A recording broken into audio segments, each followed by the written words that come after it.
হয়েছে রে মা?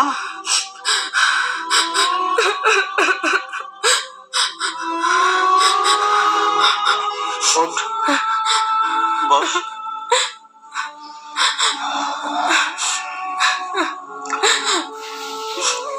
নিজের মনের ইচ্ছার বিরুদ্ধে কিছু করতে যাস না। কি হয়েছে? ওঠ। না স্কুলের কোনো প্রবলেম? কারোর সাথে ঝগড়া করেছিস? ও বাই দ্য ওয়ে,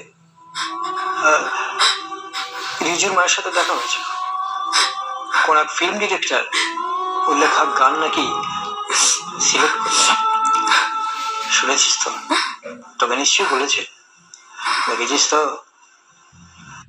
লেগে থাকলে কিন্তু উন্নতি হবেই হবে। কোন ফিল্ম ডিরেক্টর? কি গান? কি গান সে আমি কি করে বলবো বল?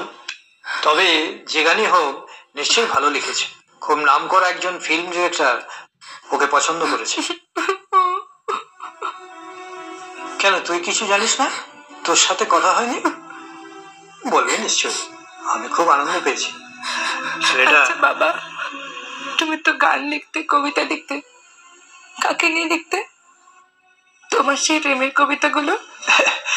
আমি কি সেই রকম লিখতাম নাকি? সব বাঙালি ছেলেরাই সব করে কবিতা লেখে। আসলে বাঙালি ছেলেরা খুব আবেগপ্রবণ, রোমান্টিক হয়তো। দু একখান কবিতা ও সবাই লিখতে পারে।